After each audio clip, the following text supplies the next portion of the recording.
ونستغفره ونؤمن به ونتوكل عليه ونعوذ بالله من شرور أنفسنا ومن سيئات أعمالنا من يهده الله فلا مضل له ومن يضلله فلا هادي له ونشهد أن لا إله إلا الله وحده لا شريك له ونشهد أن سيدنا وحبيبنا وشفيعنا وسندنا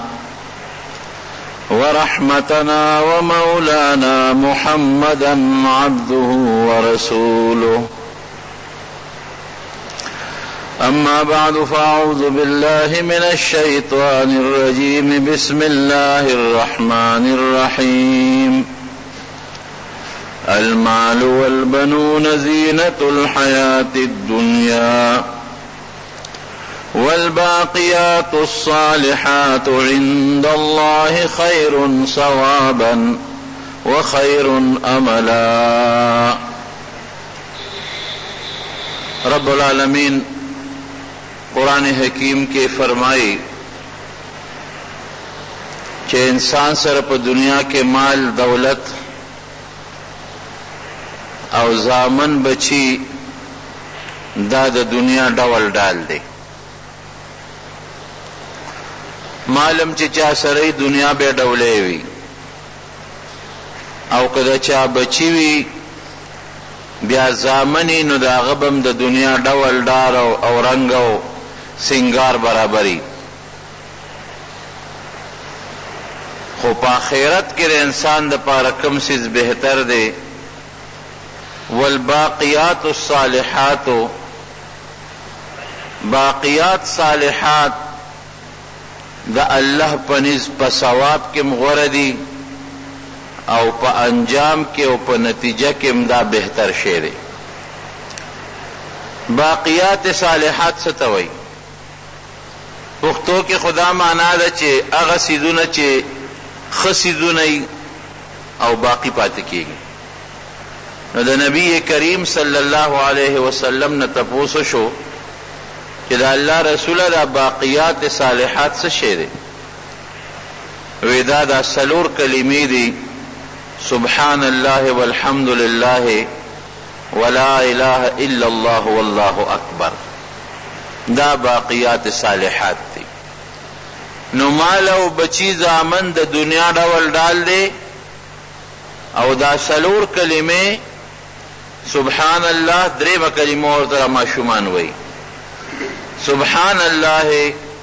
والحمد لله ولا اله الا الله والله اکبر. دا څلور کلمې د الله په نس په ثواب کې ډېر بهتر شی دی او په انجام او نتیجه کې د دې نه بهترین څیز بل نشته. کعب احبار یو ډېر لوی عالم تیر شوی دی. هغه وایي چې دا څلور کلمې څوک ووایي دا پورته لاړی شي د الله د عرش نه غیر چاپیره تو شي او بنگار کوي. د الله د عرش نه غیر چاپیره تاویږي او بنگار کوي. بنگار یې څه شی دی؟ وی هغه څوک چې دا کلمې یې ویلي د الله په خوا کې یادوي چې الله نن فلان کی د فلان کی زوی دومره ځله دا کلمې ویلي دي. الله ته هغه سړی یادوي چې چا دا کلمې ویلي وي او الله په دې څلورو کلمو ډېر زیات خوشحالیږي، ډېر زیات. حدیث پاک کی راضی نبی کریم صلی اللہ علیہ وسلم فرمائی: خیر الکلام عند اللہ اربع. دا اللہ پنی سلور خبر ډېر غوره دي. سلور خبر دا اللہ پنی ډېر بهتر او ډېر غوره دي. هغه سلور خبر کم دي؟ سبحان الله دا یو شو، والحمد لله دا دویمه شوه، ولا اله الا الله دا درېمه شوه، او الله اکبر دے سلورم شو. رونو دې کې لومبه کلمه سبحان الله ده. دا خدا الله تسبیح ده. معنی څه ده؟ معنی دا ده چې الله د هر عیب نه پاک دی. څومره په الله خوشالېږي؟ هر عیب، هر نقصان دا په الله کې نشته. الله ته پاک او صاف دی. د خشته ښکلې معنا ده. او حدیث پاک کې راځي چې په مخ چې په اسمان کې یو لیش ځای داسې نشته چې په هغې کې د فرشتې نه وي او په سجده دې نه پرته. د الله دومره فرشتې دي چې د دې اسمان په برابروالي په محاذات کې په اووم اسمان کې یو کوټه ده، هغې ته لوح محفوظ وی. نبی کریم صلی الله علیه وسلم فرمایي چې روزانه او یا زره فرشتې په هغې کې عبادت کوي، او کمې فرشتې چې یو ځل په هغې کې عبادت وکړه تر قیامته پورې به د هغې نمبر را نشي بیا. دومره د الله فرشتې دي. یو حدیث کې راځي چې د باران د هر څاڅکي سره د الله فرشته راځي، او په دنیا کې چې څومره اونې دي په هغې کې پاڼې دي، په هره پاڼه د الله فرشتې لګیا دي. او هر انسان سره کرام الکاتبین چې هغه عزتمند لیکون کې فرشتې یو یې نیکي لیکي بلې بدي لیکي. ویرسل علیکم حفظا، او داسې فرشتې الله مقرر کړي دي چې انسان د دشمن شیطان نه په حفاظت کې ساتي. په دریابونو فرشتې مقرر دي. په دریاب کې دننه کبانو له روزي د فرشتو په لاس الله ورکوي، او په دې اسمانونو کې او په ځمکه د الله فرشتې دي. نو حدیث پاک کې راځي چې په اسمان کې یو لیش ځای داسې نشته چې هغې کې د فرشتې الله ته سجده نه لګولې، او څه وایي په سجده کې؟ سبحان الله. دا الله تسبیحات وایي. الله په دې خوشحالېږي. کله چې الله آدم علیه السلام پیدا کړ نو فرشتو سره مشوره وکړه، ځکه د الله نیکان او نږدې بندګان دي. یره یو خلیفه پیدا کوم په مخ د ځمکه، څه مو خیال دی؟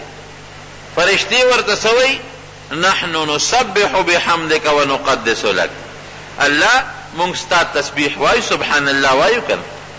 الحمدلله مو سره وایو.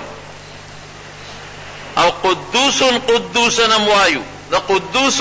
او د سبحان الله معنا کې لږ فرق دی، تقریبا یو معنی ده. نو مونږ دا دوه کلمې درله وایو، سبحان الله الحمدلله، دا وایو کنه. زمونږ نه غوره دا کلمې بل څوک خو نشي ویلی. انسان ولی پیدا کې؟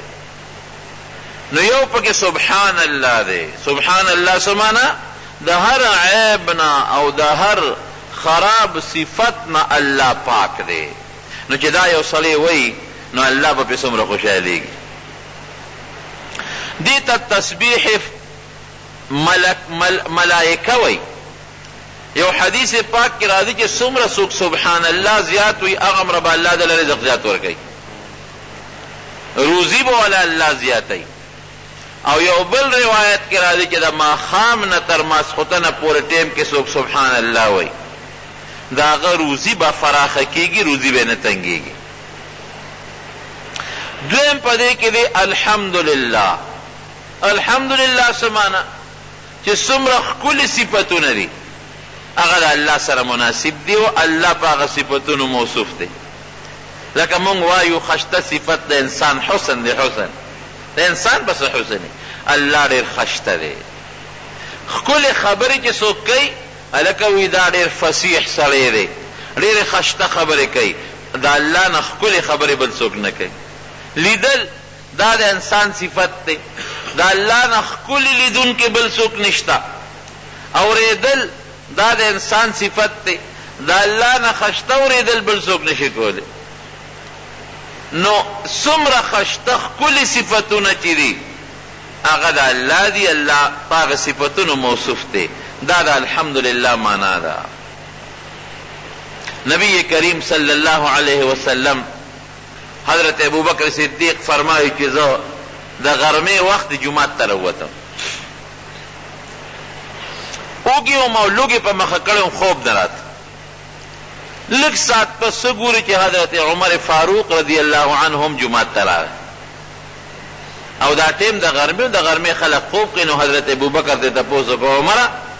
دا وخت خو د جمعات د راتلو نه دی، ته څنګه ما جمعات ته رالې؟ وی لوږې په مخه کړې ابوبکر، خوب نه راځي. وی والله زم لوږې را په مخه کړم جمعات ته رالم مالم خوب نه راځي. لږ ساعت چې تیر شو نبی کریم صلی الله علیه وسلم جمعات ته راغی. چې راغی صحابو ته تپوس وکړ دواړو چې د الله رسوله دا ټیم خو د جمعات د راتلو نه غرمه ده څنګه رالی؟ وی لوږې را په مخه کړم. عمر فاروق وایي چې د الله رسوله مونږ هم اوږي یو ډېر زیات جمعات ته رالو. وی ځای چې ځو د جمعات نه بار نبی علیہ السلام مبارک ته مخکې را دواړه صحابه ورپسې دي. د حضرت ابو ایوب انصاری رضی الله عنه باغ دی، په باغ کې کور دی. د صحابه و باغو د کجورو باغونو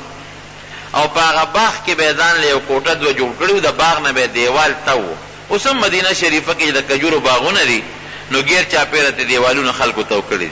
افغانستان کې هم دا رواج دی. نو د باغ نه دیوال تو دی او پکې کوټه ده، دروازه او ډبول. هغه زمانه داسې وه چې دا د حجاب د پردې د آیتونه لا نو نازل. بیبي ول آواز وکړه څوک نبی علیہ السلام مبارک ورته خپل ځان یاد کې ورانه نوځي.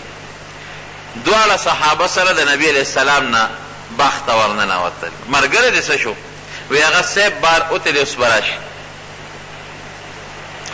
دوی یو سوري ته کېناستل او دې کې ابو ایوب انصاري رضی الله عنه راننوت. ډېر زیات خوشحاله شو. نبی علیہ السلام ته ورته رغاړوت، بیا حضرت ابوبکر صدیق ته، بیا حضرت عمر فاروق ته. او پوه شو نو یو خشته مزیدار سوری دی او دا بوټي لاندې په هغې کې ورته څادر خور کو، درې واړه پې کېنول او بیا لاړه. د کجوري یو غټه خوشه، یو غټ خرام چې په هغې کې د کجورو دا غونچک وي، هغه غونچک یې را پرې کو، د نبي علیہ السلام مخې ته یې راوړه کېښود. نبی علیہ السلام مبارک ورته فرمایل ابو ایوب تا به صرف پخې کجورې مونږ له راوړې وې که نه، غونچک ته ولې ټول را پرې که؟ وی د الله رسوله چې ځان له پخپله غونډې کې که خوږې م خوښي پخې. دا عرب نیم پخته بسر ورته وایي، نیمه کچه نیمه پخې، دا ډېره خوږه کجورې، دا هغې ډېره خوښه. نو ستاسو خوښه ده د الله رسوله که دا نیم پخته پکې خوښه وی، که کچه پکې خورئ، که پخې پکې خورئ، ځکه مې دا غونچک درله راوړه. د خوږې اوبه راوړئ، ځکه په مدینه منوره کې خوږې اوبه په هغه زمانه کې کمې وې. دوه کویان و پکې، یو یهودي و د هغه کوی و، حضرت عثمان رضی الله عنه د هغه نه په بیه اخیستی و، بیر عثمان ورته وایي. او دویم کوی چې دی د ابو طلحه رضی الله عنه په باغ کې و، بیروحا به یې ورته وایي، د مدینې منورې جومات ته مخامخ. دا یو کوی اوس هم شته، او هغه بل کوی د جومات په ګیټ دننه راغلی دی، هغه بند شوی دی، په هغې د پاسه جومات فرش جوړ دی. دا دوه کویان خواږو، نور هم کویان پکې و ځای په ځای، او خو دا دوه کویان مشهور کویان، بیر بضاعه او بل او بل نور کویان، بیر ریس، ګڼ کویان و پکې. نو ده په مشک کې خوږې اوبه م راوړی وې. نو زر یې هغه مشک ویزان کړي او اونې ته، او هغه خولې وله اوس پړده او د هغې نه یې لوښې ډک که او خوږې اوبه یې نبي علیہ السلام مبارک باندې وڅکلې په ابوبکر او په عمر رضی الله عنهما. او بیا فوراً چړې ته یې ګوتې کړې او په کان یې راښ که نبي علیہ السلام خو پوه شو چې دی خو خامخا اوس څاروی لالی. رسول الله مبارک ورله آواز ورکړ، ورته وی ابو ایوبه ګورې ته خو مونږ له ذبحه کې، خو پام کوه چې د پیو چیلې حلاله نه کړي، ځکه د پیو چیلې چې دا نه خو پی ورکوي، فایده ورکوي. وی ښه د الله رسوله. یو وړه غوندې چیلوکۍ و هغه یې لاله کړه او د هغې نه یې سرمن وویسته او ښځې ته یې وی شابه ډوډۍ پخې که، هغه غوښه یې کټوی کې واچوله او پخې کړه. نبي علیہ السلام مبارک ته یې راوړه، غوښه یې ورته کېښوده، ډوډۍ م وله راوړه، اوبه م ورته مخې ته کېښوده، یخ سور م دی. رسول الله مبارک یو ډوډۍ راواغېسته او غوښه یې لږه راواغېسته، په هغه ډوډۍ یې کېښوده. وی ابو ایوب یو کار خو که؟ وی ولې؟ وی دا یو څه فاطمې باندې د څلورمې پنځمې ورځې نه لوږه ده، دا لږه ډوډۍ او دا غوښه هغې له یوسه بیا راځه وی ښه د الله رسول لاړ هغه ډوډۍ او هغه لږه غوښه د نبي علیه السلام مبارکې لور حضرت فاطمې رضی الله عنها ته ورسول واپس راغی نبی علیہ السلام مبارک او صحابه او دې مور سره کېناست هغه غوښه او ډوډۍ وخوړه او بیا وڅښلې ناګانه په ژړا شو وی ژړل عمر فاروق رضی الله عنه لږ دلیر او زړورو تپوس یې ته وکړه د الله رسوله ولې دې وژړل وی زما په الله قسم نبی علیہ السلام فرمایي چې د دې نعمت به د قیامت پر ورځ الله زموږ نه تپوس کوي د تور وزو نار او لوګه او بل مسلمان ولا دعوت کوي هغه خوري او نبی علیہ السلام پاغه ډوډۍ د پاسه جاړي چې موږ نه به الله د دې نعمت تپوس کوي وی دا الله رسوله کم نعمت وی دا خشته ډوډۍ او خشته خوږې اوبه او یخ سورې دا درې نعمتونه موږ نه به الله تپوس کوي صحابه پړچېدو شو لاس خو غر کېدل دي ځکه چې اوبه نسکې خو د تندې مرې او که سکې نو الله به تپوس کوي ډوډۍ که نه خورې خو د لوږې مرې او که خورې نو الله به تپوس کوي یخ سوري ته که نه کښېنې خو د ګرمۍ نه مرې او که یخ سوري ته کښېنې الله به تپوس کوي دا خو ډېره ګرانه شوه د الله رسوله نبی علیہ السلام مبارک جواب کې وفرمایل ډېر احسانه کړه وی ښه چې د داسې نعمت نه مخکې یو سړی ووایي بسم الله مخکې څه ووایي بسم الله او چې کله ځان موړ کی یا تند سړه کی او بیا داسې وایي الحمد لله الذي اشبعنا وانعم علينا وافضل هغې ذات له ثنا ده چې زه موړ کړم او په مې خپل نعمت پوره که نعمت یې راکړه او ډېر ښه نعمت یې راکړه چې دا ووایي نو بیا ورته الله د دې نعمت تپوس نه کوي کار آسان شو که ولې ډوډۍ الله درکوي که ته وایې دا خو وږي مو ډوډۍ ده او ما محنت کړې دی چې تر څو الله توفیق نه درکړي قسم دی که د خپل غنمو نه یو دانم راوړئ ګلی دله باندې الله راورولی شي اوبه در باندې وچولی شي بل افت راوستی شي یخې اوبه کله کله چې دا ګرمي شي او سخته شي دا اوبه په دې کوي کې ویخله لاړې شي زمونږ په دې وطن کې خو بیا هم د اوبو ګزاره کېږي تیر کال نه مخکې کال تاسو په اسلام آباد کې نه کتل چې اوبه نه میلاوېدلې بیا به په ټینکرو کې اوبه راتلې او د خلکو ته به کورونو ته تلې او هغه به جمع کولې اوس هم په مکه مکرمه کې د اوبو تکلیف دومره تکلیف دی د اوبو دلته کې دا تاسو ګوره بیلونو کې راځي چې ګوره بجلي کمه استعمالوي هلته ځای په ځای په دیوالونو لیکلي وي په بورډونو لیکلي چې د الله دپاره اوبه کمه استعمالوي ولې چې هلته خپل اوبه خو نشته هلته په ټینکرو کې اوبه راوړي په 200 ریاله 300 او د حج او د عمرې په دې سیزن کې په 1000 ریال او په 1200 ریال یو ګاډی اوبه راځي په دومره تکلیف هغه اوبه راځي خلک یې لاندې کوي کې جمع کوي او بیا په ډیګۍ ته په موټر په ذریعه باندې رسوي اوبه خو د الله ډېر لوی نعمت دی او وروڼو یخ سورې بیا د الله څومره لوی نعمت بجلي چې لاړه شي دا لوډ شیډنګ راشي په سوري باندې ناستې ګزاره نه کېږي نو د الله دا نعمتونه دا د الله په اختیار کې دي د الله د توفیق نه دي نو چې څوک دا وایي په اول کې د ډوډۍ د اوبو هر نعمت چې الله درکړي بسم الله د بسم الله ګوره ډېرې فایدې هم دي حدیث پاک کې راځي چې د ډوډۍ په اول کې څوک بسم الله لفظ ووایي د ډوډۍ کې شیطان به نه شریکېږي شیطان به نه شریکېږي یو ځل نبی علیه السلام مبارک دعوت ته د ډوډۍ ته ناستو صحابه هم ورسره ناستو ډوډۍ خوړله دې کې یو سړی راغی چې هغه سړی څنګه راغی 2-3 ډوډۍ واغېستې ډوډۍ زر خلاصه شوه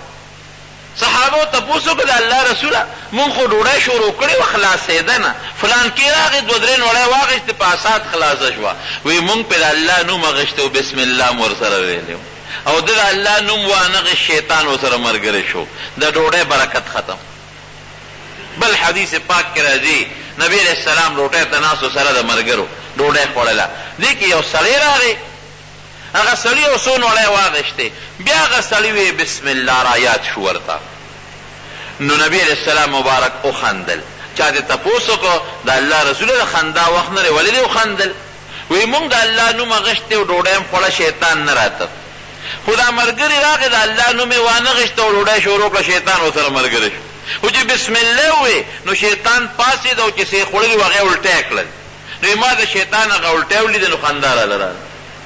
نو د بسم الله ګوره ډېر لوی برکات دي ډېر لوی برکات دي چې ته یو ځل به راته په دې بیان وکړم خو د هر نعمت نه مخکې به څه وایې بسم الله یا بسم الله الرحمن الرحیم دې کې ډېره لویه فایده ده د ما یو ملګری اوس مړ دی الله دې وبخي نوم یې نعلم الله په ډېر لوی فضل کړی او ډېر لوی احسان او ډېر په غریبۍ کې مالدار شو ډېر مالدار شو کورونه او جایدادونه او ګاډي او موټرې ناګانا یکدم پرېوت کورونه خرڅ شو ګاډي خرڅ شو ځمکې خرڅې شوې او مور پسې لاړ پردی ډرایور شو خوار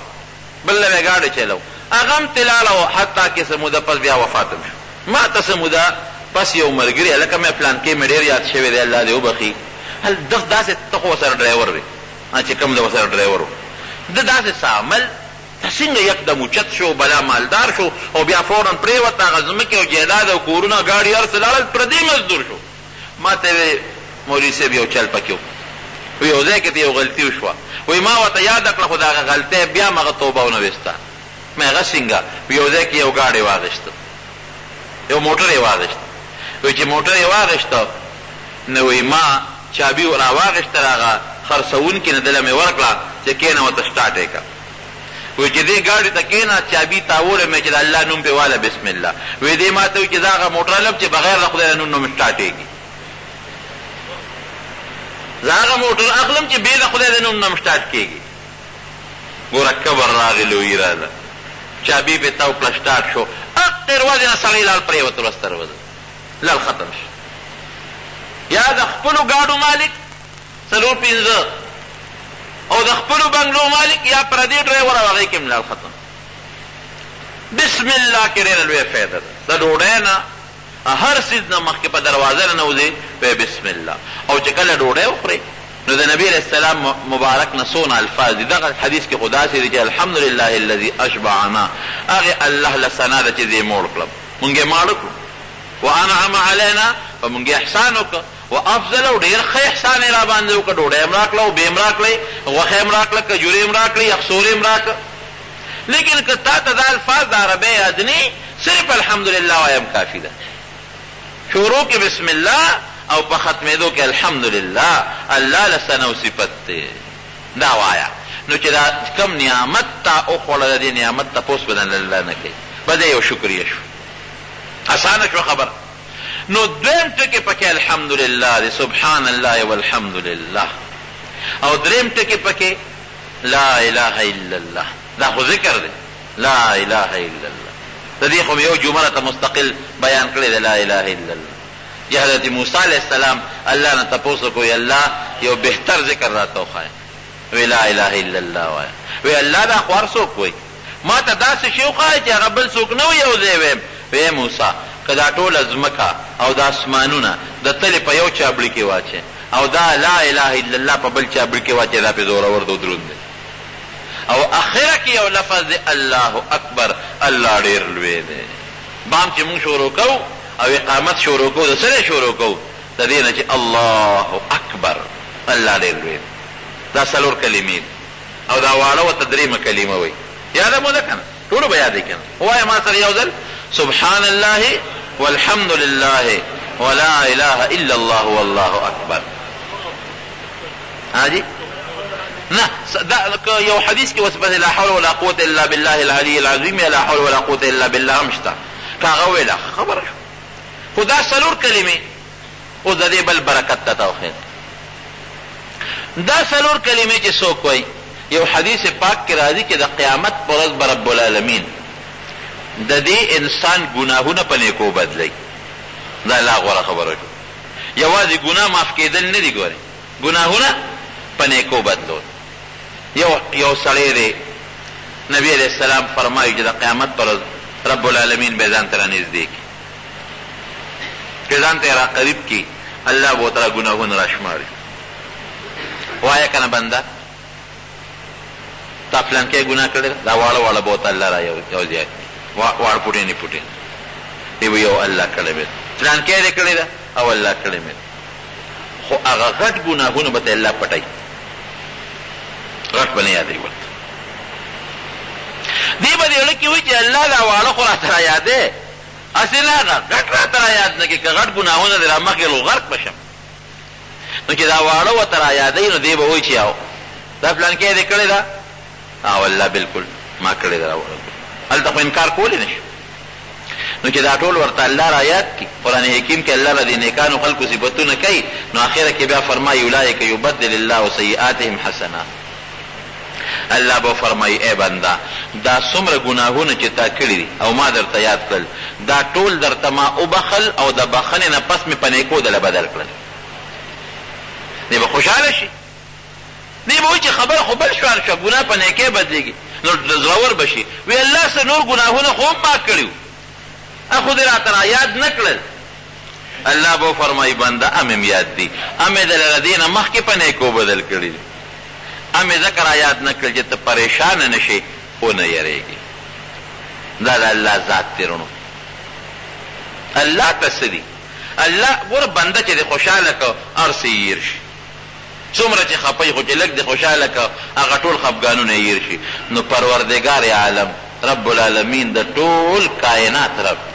چې لږ دې خوشحاله که قسم دې د الله هم ګورې هر څه بیا ختموي یېره خو د الله نشته راځي نه چې ویلې خو هر څه ختموي د عفو قلم پې راکاږي اخیري سړی چې د جهنم نه به وځي او جنت ته به ځي بلکل اخر دا مسلمانان به الله جهنم نه وباسي جنت ته به ځي او د عمل په انداز به ځي د چا عمل که ډیر خراب دی نو ډیر عمر به جهنم کې وي او که د چا عمل لږ خراب دی لږه موده به جهنم کې وي اب الله ته پته وي لکه دنیا کې سړی په جیل کې د چا جیل 4 میاشتې دی د چا 6 میاشتې دی د چا 1 کال دی د چا 15 کاله دی د چا 20 کاله دی دغه رنګې د جهنم قسم ده یو سړی به هغه به الله په آخر کې وباسي نو چې دې چغې به وباسي او داسې چغې به وباسي چې ډېره چغې به وباسي نو الله به روباسي بنده فرښتو ته به حکم وکړي دا بنده وباسي د جهنم په دې غاړه به کښېني او د جهنم ته به وله مخکې نو چې دې څنګه روزي او دې په خاړو پوسو منډې وایي خوشحاله به اجازت به میلو شي دې به وخېږي نو جهنم ته به مخکې نو دې به وایي چې الحمد لله الذي انجاني من هذا هغه ذات لا ډېر لوی حمد او ثنا ده چې د دې مصیبت نه خو یې بچ کړي خوشحاله به چې جهنم نه خلاص شو چې څه مدت تېره شي نو دا مخ به هم سوځي دا سینه او خېټه به هم سوځي نو دی به الله ته سوال وکړي چې یا الله د جهنم خو زه وسوځولم زما دا مخ او زما دا سینه او دا چهره خو یې راله وسوځوله یا الله یو سوال دنه کوم دا مخ راله دې بل طرف ته واړوه دې بل دنیا نه خو نه دی خبر چې دا شاته مخ وړي چې څه به خو دې به پړه کې سوچ کوي چې دا مخ مې وړېده او نه سوځي دا ما لپاره ډېر لوی غنیمت دی الله به ورته وفرمایي چې بنده داسې به وکړم خو بل سوال خو به نه کوې که نه وایي نه زما توبه راکړه بل سوال مې وکړه مخ به وله الله بل طرف ته واړی چې مخ وله سینګ واړي مخامخ به ورته یو اونه ښکاره شي د هغې به سوري وي او د هغې خوا کې به اوبه ته ښکاره شي اړه کې به وایي دا مې څه نیمګړی سوال وکړو دا خو مې شا سوځي ملا مې سوځي او د جهنم تو الله دې مونږ له امان راکړي ډېره سخته خبره د ابو طالب متعلق نبی علیه السلام فرمایي د ابو طالب وی د ټولو نه لږ عذاب کې به پروت وي صرف خپې به یې په عذاب کې وي د اور سپلی به یې په خپو وي د اور سپلی او د هغې به دومره تو وي چې مازغه به یې خوټ کېږي الله دې مساعد نو وی الله د دې نه ما لرې که دا مخامخ اونه ده که دغې له مې بوځې او لږې غوندې اوبه دي دغې له دې ورنږدې کړمه الله به ورته وفرمایي چې بنده دا سوال به دې قبول کوم خو بیا بل به کې وی نه بس بل نه کوم دې بړه کې وي چې جهنم نه بچ شمه او دې ونې له ورسمه اوبه هم دي پکې به غوټوم لا اوم وامه او اوبه هم ته کم دې نه لوی نعمت بل کنه جهنم کې اوبه نه وي کنه د جهنم اوبه څه دي جهنم کې چې جهنميان لا جهنمي له الله تعالی دا دې وږي شي کنه نو دې به ډوډۍ وغواړي خوراک به وغواړي نو زقوم یو بوټی مارجړی ورته وایي تریخ هم دی او ستغم دی ستغ په دې مړی کې نه تېرېږي او غني ازغي دي پکې غني دي پکې اب ولا وټکئ دا والا دی به وږي نه به خولې ته کې لوګي دا نه چې سړی مري خوار څه خوري ابې په دا مړی کې ونښلي نو چغې به کې چې یا الله خو مړی کې ونښته سره که اوبه راکړه چې دا پې تېرې کړم نو حمیم ورته وي د جهنم په ویښ کې اوبه خوټ کېږي او هغه اوبه د جهنمیانو وینې او نوونه دي د دوی نه چې کوم نوونه او زوې او هغه اوبه د جهنمیانو وینې او نوونه دي د دوی نه چې کوم نوونه او زوې او وینې تویږي نو هغه لاندې په ویښ د جهنم کې جمع کېږي او خوټ کېږي اب ولا الله تعالی دا اور په یو کلیچي کې په یو کاسه کې راوړي دا وه نو حدیث پاک کې راځي چې د مخ ته یې رانږدې کې دونه به ګرمي چې د مخ سرمن به په هغې کې راپرېوځي او چې دې مری ته کي او تیرې کې نو قطع امعاءهم کلمې به ترې لاندې وغورځوي هلته خو مرګ نشته که دا د جهنمي اوبه دي نو دی چې هغه سوري وویني او هغه اوبه وویني دی به وایي چې خدای پاکه یا الله دغې ته بنده دې نه پس به بل سوال وکوي بل سوال به بلکل نه کوم د سره مې وعده ده نو حدیث کې راځي چې الله ته به وعدې او عهدونه او دا به ورکړي او خبره به کلکه کړي چې بل سوال به نه کوم الله به فرښتو ته حکم وکړي چې راولېدل دا هغه ونې خواله به راشي نو هلته به دې ولامبي په هغه نیر کې ابه ډېرې خشته وبي چې ولامبي هغه توروالی چخنوالی او هغه دانې او هغه زخمونه د جهنم هر څه به ختم شي نهر الحیا پاک صاف خشته ښکلی وجود به شي چې څومره سرمن سوځېدلې ده او پیپونه پرې راغلي دي او نوونه او زخمونه او دانې او توروالی ختم تک تور به یې وجود چې جهنم نه روځي لکه سکاره په شان تور پاک صاف به شي او اوبه به ومسکي یخ اعلی تنده به یې ختمه شي او د هغه اونې په غاړه به دې کیني چې کینی او دمه شو لغوندې مخامخ به ورته یو بله ونه ښکاره شي ابره دې نه ګور سوري هلته بره دې نه خشته یخې اعلی اوبه به شرلار به کوي دې به څه زمانه چپي بیا به یا الله دغه اونې ته مې نږدې کړه د هغې سورې هم لږ ګور دی اوبه هم د هغې لږې یخې مزېدارې دي الله به ورته وي دوکه بازه دوه ځله خو دې را سره وعده وکړه چې بل سوال به نه کوم نو بیا بل سوال کې به ډېرې اعلی یخې پکې به دوه درې غوټې مو وهي اوبه به هم څښي او هغه اونې لاندې به خو چې هغې ته نږدې شي نو اوبه ګوري د جنت دیوال به ورته ښکاره شي خدایه دا مې څه نیمګړی سوال وکړ خو د جنت مخامخ دیوال دی هغه مخامخ چې په چت جنتیان ښکاري هغه خو پکې زما ملګري په دنیا کې دا یو بسۍ کې پکې دیوال به وویني د هغې هغه شور او هغه چغار به وویني لکه به سوچ کوي که د الله نه دا سوال وکړم چې الله جنت ته مې بوځي دا خو ګرانه ده ځکه زه خو دوزخي یم دوزخ نه راووتم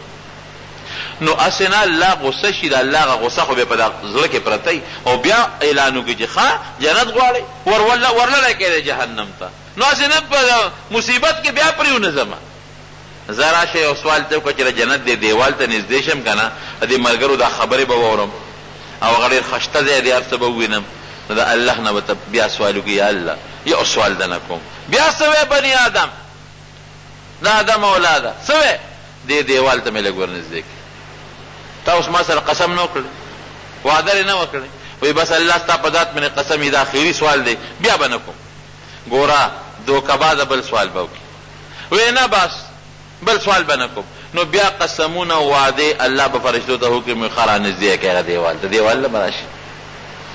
چې دیوال ته راشي خو واقعي مزېدار ځای دی نهرونه هم د دیوال خوا کې بیږي میوې هم شته او دیوال پورې غاړه جنتیانو هغه شور او د هغې خبرې مو اوري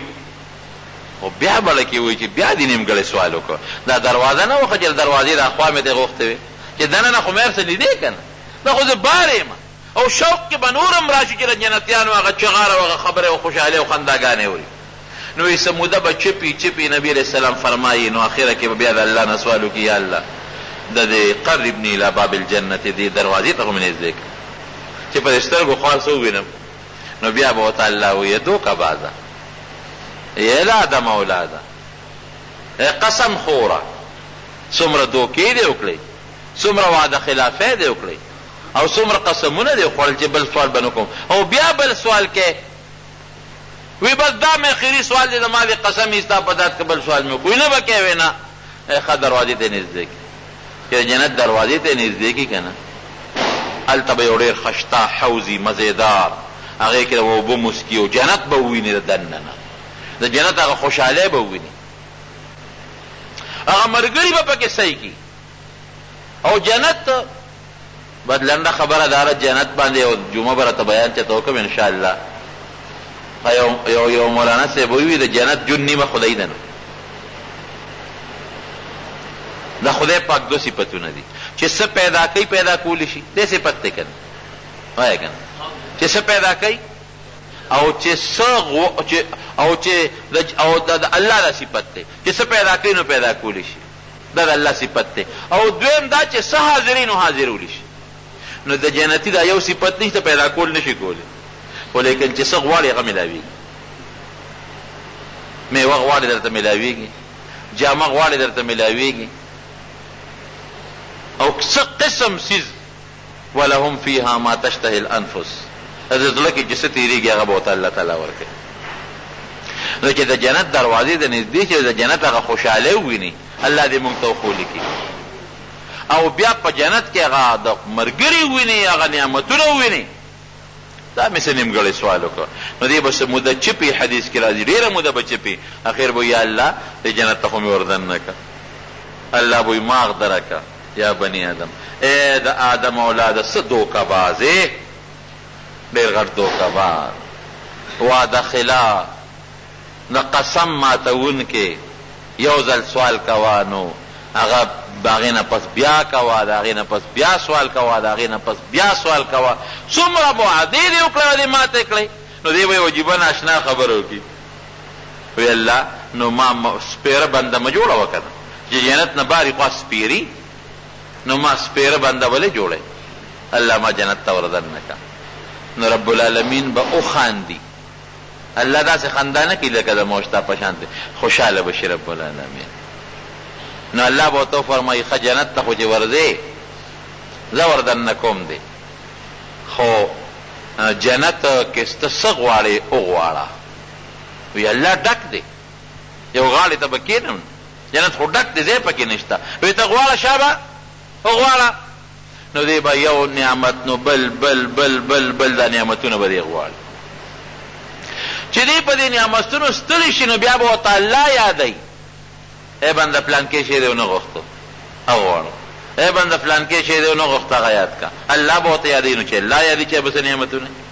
نو چې په هغې هم دا سړی ستړي شي که نه نو رب العالمین به ورته ووایي چې ښه چې دا کم تا یاد کړل او ما درته واورول د دې لس چنده ستا دي ورننوځه لس چنده نو دی به وایي تستأذر بي وانت رب العالمین الله ته د رب العالمین ټول مخلوق رب او ما پر ټوقې کې خنداګانې را پورې کې جنت خو ډک پروت دی د دې لس چنده چې دا ما څومره ووي وی یو زه ته ورننوځه الله به بیا وخاندي خوشحاله به شي ته ورنو دې لس چنده جنت ستا دا سړی به جنت ته ورداخل شي دا به څوک دا به هغه کسي چې په جهنم کې د ټولو نه زیاته سزا وموني الله دې وساتي ګورې اخر خو د خوشحالۍ چې ټیک د جنت ته ننوت خو دا ونه وایي چې خدای دا خوشحالي راکړي نه بیخې ودرې په جهنم کې اور والې دی د جهنم کې اخیري وتونکې سړی دی او جنت ته اخیري داخلېدونکې سړی دی دا به څوک چې په زندګۍ کې یو ځل دا ویلي چې سبحان الله والحمدلله ولا اله الا الله والله یو ځل یې ویلي د الله نوم یو ځل اخیستی دی بس ایمان یې راوړی د الله نوم یو ځل نو چې ته دروازې لس ځله ووي او سل ځله ووي او 200 کرته ووي او 1500 کرته ووي نو کم مقام به دې وي سبحان الله والحمد لله ولا اله الا الله والله اکبر نبی کریم صلی الله علیه وسلم چې کله معراج ته لاړ په معراج کې د پیغمبرانو سره ملاقاتونه شو د حضرت ابراهیم علیه السلام سره ملاقات شو ابراهیم علیہ السلام ورته وایي چې د الله رسوله نبی علیہ السلام ته نوم واغې چې ته لاړ شي واپس نو په خپل امت زما سلام ووایه ټول وایه وعلیه السلام په خپل امت زما سلام ووایه. او دا پیغام ورته د ما ورسوه چې جنت ډېره خوږه خاوری ده او ډېرې خوشبویه اعلی او بیدي او ډاګ میدان دی، ډاګ میدان، او د هغې کرونده دا الفاظ دي چې سبحان الله والحمد لله ولا اله الا الله والله اکبر. علما لیکي چې ټول جنت ډاګه نه دی، حدیث کې راځي آباد دی. دا د هر جنتی په جنت کې لږ ځای خالی الله پرېښی دی، د هر جنتی په جنت کې بعضې ځای خالی پروت دی. نو چې هغه دا کلمې وي چې سبحان الله والحمد لله ولا اله الا الله والله اکبر، نو هلته ولا الله بوټې کري. نو څه ولا الله په خپل فضل باغونه کرلی دي، چمنونه کرلی دي، بنگلې جوړې کړې دي، او څه به دې محنت کوي. دا کلمات به وایي. نو رب العالمین به ورته د دې کلماتو په وجه باندې په جنت کې باغونه، بوټي، شنه کرونده او د میوو بوټي کوي. دا د ابراهیم علیه السلام پیغام دی، نبی علیه السلام ته رسېدلی و، د نبی علیه السلام نه د استادانو په ذریعه موږ ته راورسېد او ما تاسو ته در ورسېد. نو دا به وایې سبحان الله والحمد لله ولا اله الا الله والله اکبر. سورت تسبیح څونه برکتي مونځ دی، تاسو ته ما ویلي دي، هغې کې هم دا کلمات دي سبحان الله والحمد لله ولا اله الا الله والله اکبر. یو حدیث پاک کې راځي چې کوم ځای کې یو سړی په یو مجلس کې تیر ناسته وکړي، بیا زمونږ مجلسونه خودي د غیبت ډک، نو په مجلس کې خامخا خلک غیبت هم کوي، یو بل پسې شیطانت هم وکړي، ستغې سپورې مو وایي، کنځل هم پکې راشي، قهقها او دا قهقدام پکې راشي. په مجلس کې د دنیا ګناهونه د انسان نوشي. نو مونږ خو بیا په دې نه یو، مجلس کې ډېر ګناهونه مو کوو، نو پاس یو، نو دا سوچ مونږ نه کوو چې د مونږ نه خو بلا ګناهونه وشو، دا به څه کېږي. نو چې دی د دې مجلس په آخر کې د الله تسبیح وایي، سبحان الله وایي، صرف سبحان الله، یا سبحان الله وبحمده وایي،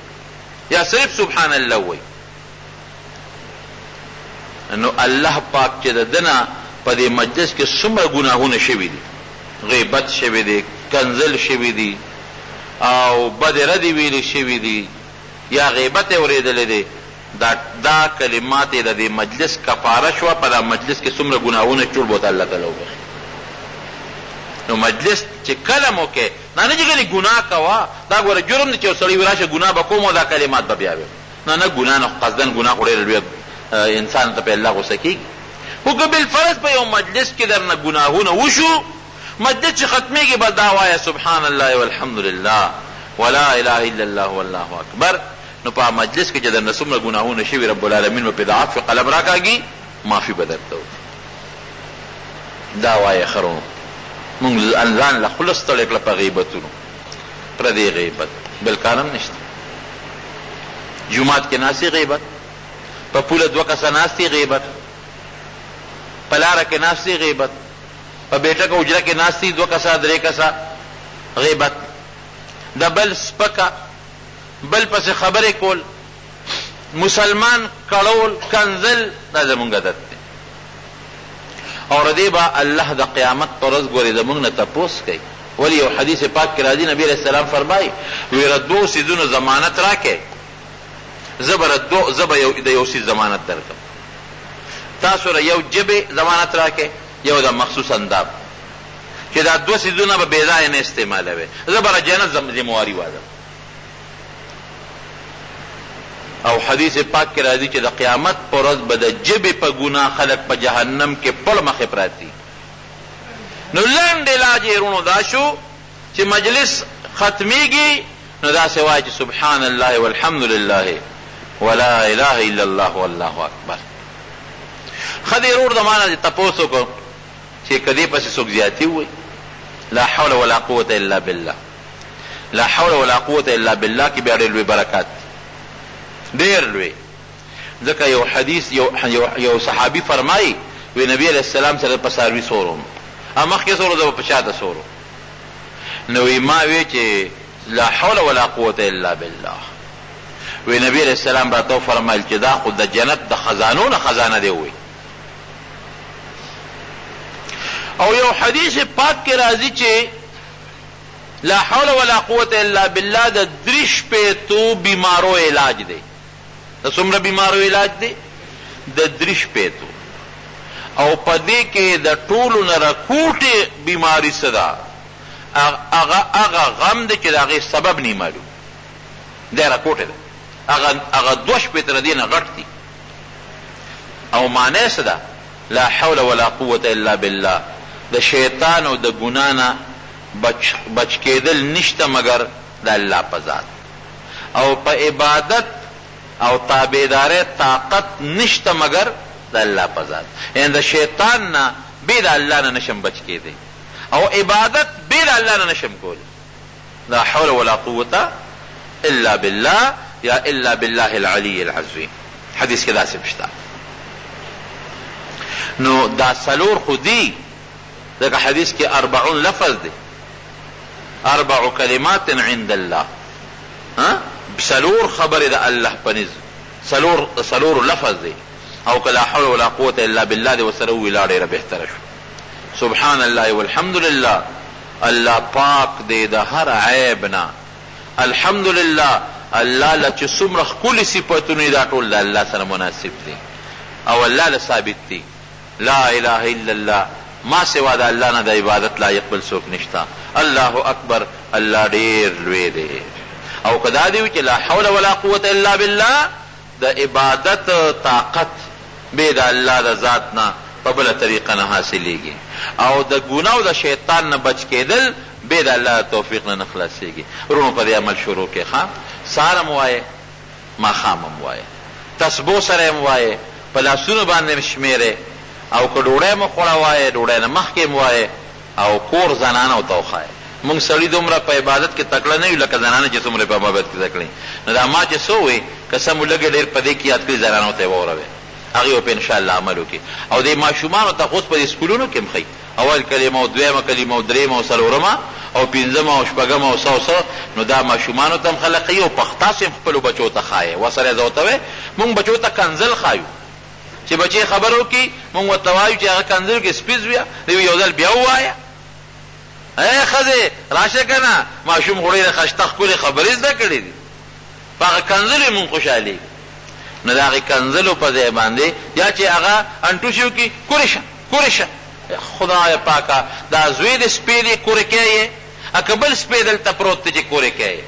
کورې شه کورې شه. دا څه خبره ده؟ شیطان له په دې غوږونو کې اچولي دي چې هغه انټوشي وکړي وی الحمدلله.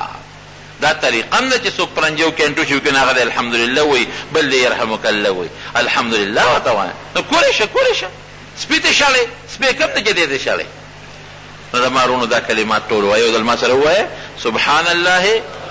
والحمد لله ولا اله الا الله والله اکبر.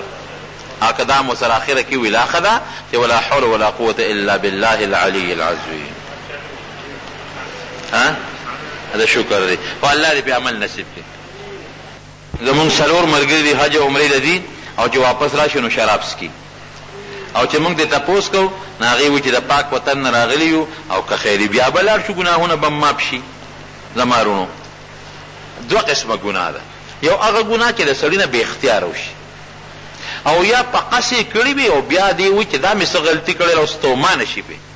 نو چې دې د الله کور ته لاړ شي نو پروردګار په هغه حج ول هغه ګناهونه معاف کړي. او که یو سړی دې دپاره حج او عمره کوي چې زه به ګناه کوم او زما او دا به معاف کېږي، دا ګوره د جرم دپاره جرم دی. دا څه شی دی؟ د جرم دپاره جرم. ته الله له زړه چومه بیا به یې راله معاف کوي، بیا ولړه چوم بیا به یې راله معاف کوي، بیا یې ښه خفه کوم نو بیا به یې راله معاف کوي. نو ته په خپل زړه کې سوچ وکړه چې دا ته الله سره ښه دغه کې معامله کوې او که بده ورسره کوې. نه ګناه ده نه، غیر اختیاري شو ته لاړې، یا قصدن دې کړې ده خو اوس پې ستومانه، یا الله دا مې څه کړي دي، د الله کور ته ځم چې دا ګناه راته الله معاف کړي. او ګوره د معافۍ شرط ګورې دا دی چې هلته به الله سره وعده کوي چې بیا به یې نه کوم.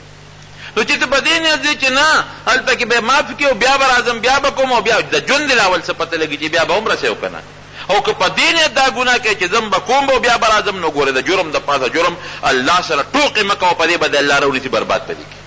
دا خو ته الله سره د ګناه سودا کوي چې زه به یې کوم او بیا به راځم. هغه ګناه چې ته پې ستومانه شي او قصد وکړې چې بیا به نه کوم خبره ته الله بخي. دویمه خبره دا ده چې په روژه کې 20 ورځې یو سړی سعودي عرب کې تېرې کړي هغه ته حجي ویلی شي که نه؟ نه، حجي هغه انسان ته ویلی شي چې هغه د بیت الله حج وکړي، لوی اختر تیر کې ولته حج وکړي هغه ته حاجي وایي. او چې دا کم سړی عمره وکړي هغه ته معتمر وایي، عمرې والا ورته وایي چې کم سړی عمره وکړي. پروردګار یې زمونږ او ستاسو د حج او د عمرې ثوابونه نصیب کړي. د ماښام د اذان او اقامت په منځ کې څومره وقفه ده؟ لږه غوندې وقفه پکې وکړه، معمولي غوندې. مونږ خلک چې څنګه بانګ ووایي نو اکثر وقفاړو کوو نه، هغه ځای نه بل ملګري له اواز ورکړي اقامت کوه، نه، لږ معمولي غوندې 1 منټ 2 منټه لږ صبر وکړه چې دغه بانک چا ووایي چې هغه راکوز شي راورسي. یا مثلا یو سړی چاردام ته ناست چې هغه چاردام، یا دا بانک خو تا دې دپاره وایي چې دا بانک څوک اوري چې منزل راشي، نو 1 منټ ورته وګوره چې هغه خو د کوره روزي که او راشي. لږ غوندې معمولي وقفه د کوټې غوندې، زیاته نه، 4 منټه 5 منټه وقفه بیا ډېر شی دی. د ماښام مونځ په اول وخت کې پکار دی چې وروستو مکروهه وخت درته داخل نه شي. خو دومره ظلم نه چې لکه زمونږ خلک کوي بانګ ووایي بل چا له اواز ورکړي ویله اقامت کوه، صبر وکړه نېکبخته ته به راورسې که نه، په خپله به اقامت وکړې. بل تپوس کوي چې د ویترو په آخري رکعت کې دعای قنوت پاتې شي نو بیا به داسې وکړي چې سجده سهوه به وکړي، په هغې کار برابرېږي. خیال دی راغی؟ نو اپیم کرل ښه شی نه دی رونو، اپیم کرل ښه خبره نه ده. اپیم د ګناه شی دی او په ګناه کې استعمالیږي، دا کرل ښه نه دي. نو چې کرل ښه نه دی د بلې مسلې تپوس پکې سره پاره کې. بعضې مقتدیان د امام تابعداري نه کوي. رونو د امام تابعداري واجبه ده. عبده و رسوله پورې چې مقتدي التحیات ورسو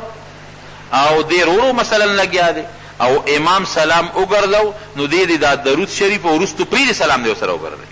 ځکه د عبده و رسوله پورې به خامخا وي او د هغې نه وروستو د اللهم صل یا اللهم بارک یا دا دعا چې کومه ده دا سنت ده او د امام تابعداري واجبه ده. نو بعضې خلک امام سلام ګرځوي دی هغه خپل شی سرته رسوي. نو د امام تابعداري واجبه ده، د امام تابعداري کوه، فرض پوره کوه او که سنت ته نه پاتې کېږي نو خیر. یو سړي سره 9 تولې سره زر دي او څونه زکات به ورکړي د هغې قیمت به ولګوي چې قیمت یې څومره دی، اوس ما ته د 100,000 قیمت نه دی معلوم، نو د 40 روپو نه 1 روپۍ به ورکوي. دی وایي چې مونږ په کارخانو کې جارو وو میږي پکې مري نو څه ورسره وکړو، کوشش کوو چې میږي بچ شي، خو که بالفرض داسې وي چې انسان ته یا مال ته ضرر وي او یا د خپو لاندې راځي او بیا مري نو خیر جارو سره که په طریقه خواشي نو څه بدیت یې نشته دی. یو حافظ دی وایي غوږ یې زخمي دی او د غوږ نه وینه بیږي، امامتي به کوي که نه؟ امامتي به نه کوي، بیا وینه چې بیږي دی امامتي نه کوي، بل سړی امامتي وکړي او مونځ به کوي، هر وخت دپاره به نه به اودس کوي. وینه چې جاري وي نو هر وخت دپاره به نه به اودس وکړي، په دغې وخت کې به بیا ټول مونځونه کولی شي. او په اوله قاعده کې په 4 رکعتیز مونځ کې چې د اړومبۍ قاعده کې د عبده و رسوله نه وروسته زیات اللهم صل وي نو سجده سهوه به کوي. او یو طلاق باندې ښځه واقعي طلاقي کېږي، ښځه طلاقېږي بیا په یو طلاق علاج شته دی، هغه بیا ما نه ځان له تپوس وکړه، دا خبره یو ګوټې مناسب ده نه، خو د یو طلاق نه پس د جوړېدو اسانه باندې علاج کېږي. خو طلاق و نه ځان ساتي، الله یې مسلمانو ساتي. دعا وکړئ یا الله موږ د هر قسمه فتونو مصیبتونو نه په امن کې وساتئ. الله زموږ په خولې خپل ذکر او د خپل حبیب درود جاری کړي، د ګناهونو او د شیطانتونو او د بغضونو حسدونو الله تعالی موږ په امن کې وساتئ. چاته چې څه قسمه مشکلات او پریشانۍ وي الله تعالی هغه ورته په خوشحالو باندې بدل کړي او الله زموږ چې څومره مشران وفات دي د هغې مغفرت نصیب کړي، موږ ته او زموږ کشرانو ته د اسلام د هدایت زندګي نصیب وګرځولی کړي. دا دعا کې بعضې ملګري بیماران دي، زم یو پوټی لږ جوړ نیم دعا کې چې الله تعالی بیمارانو له شفا ورکړي. آخر وخت کې الله زموږ په خولې دا کلمه نصیب کړي چې لا اله الا الله محمد. ګرانو محترمو اوریدونکو، د شیخ الحدیث مولانا محمد ادریس صاحب په دې 256 نمبر کیسټ کې تاسو د 3 کلمې فضیلت اورېده. دا به تاسو ته پېښور ښار کې بیرون کچرې ګیټ اشرف فروټ سره فقیر خان ناصر خان کیسټ هاوس کې د ناصر خان او حیدر خان سره ملاویږي. Telephone number they 255 29 12. مرګ را روان د شپې د دلته دویا درې دي د مرګ ناري سوري دي سوري دي د مرګ ناري سوري دي سوري دي مرګ را روان د شپې د دلته دویا درې دي د مرګ ناري سوري دي سوري دي د مرګ ناري سوري دي سوري دي دمو قدم دې په حساب دي دا ثابت شوی په کتاب دي دمو قدم دې په حساب دي دا ثابت شوی په کتاب دي څوک چې دا ناوي هغه کوئی په اشاره دي د مرګ ناري سوري دي سوري دي د مرګ ناري سوري دي سوري دي مرګ را روان دي شپې دي دلته دویا درې دي د مرګ ناري سوري دي سوري دي د مرګ ناري سوري دي سوري دي او سرکار دننه پګریوان کې ورشه وګوره قبرستان کې سرکار دننه پګریوان کې ورشه وګوره قبرستان کې خلقونه ډکې څومره لوی لوی مقبرې دي د مرګ ناري سوري دي سوري دي د مرګ ناري سوري دي سوري دي مرګ را روان دي شپې دي دلته دویا درې دي د مرګ ناري سوري دي سوري دي د مرګ ناري سوري دي سوري دي لهر ناری لګئی سلورا وہی چکر استا پکورا لهر ناری لګئی سلورا وہی چکر استا پکورا کامیاب دی چاچی ورلکڑی تیاری دی د مرګي ناری سوری دی سوری دی د مرګي ناری سوری دی سوری دی مرګ را روان دي شپې دي دلته دویا درې دي د مرګي ناری سوری دی سوری دی د مرګي ناری سوری دی سوری دی مرګ خامخاز تیار شه الله رضا که خو خيار شه مرګ خامخاز تیار شه الله رضا که خو خيار شه قدر پسې د ډېرو خلقو سترګې سرې دي د مرګي ناری سوري دي سوري دي د مرګي ناری سوري دي سوري دي مرګ را روان دي شپې دي دلته دویا درې دي د مرګي ناری سوري دي سوري دي د مرګي ناری سوري دي سوري دي دوستان په پاتې شي په غم کې تاب اوس پاري په تورتم کې دوستان په پاتې شي په غم کې تاب اوس پاري په تورتم کې د مرګ د لاس ډېر زیات خلق زری زری دي د مرګي ناری سوري دي سوري دي د مرګي ناری سوري دي سوري دي مرګ را روان دي شپې دي دلته دویا درې دي د مرګي ناری سوري دي سوري دي د مرګي ناری سوري دي سوري دي ګیر بشي تور خور لاندې خور بوالوي تابان دي ګیر بشي تور خور لاندې خور بوالوي تابان دي یو سرنا د ایمان به هدا تیاری دي د مرګي ناری سوري دي سوري دي د مرګي ناری سوري دي سوري دي مرګ را روان دي شپې دي دلته دویا درې دي د مرګي ناری سوري دي سوري دي د مرګي ناری سوریدی سوریدی چانچ خدا و رسول رضا بھی تنگ تور لہت بیرناوی چانچ خدا و رسول رضا بھی تنگ تور لہت بیرناوی وی بخوشال بیائے ختم خطری دی دمرگی ناری سوریدی سوریدی دمرگی ناری سوریدی سوریدی مرگرا روان دشپی دی دلتا دویا دی دمرگی ناری سوریدی سوریدی دمرگی ناری سوریدی سوریدی وینکان خلق پا جنت کی وی بخوشال اخیرت کی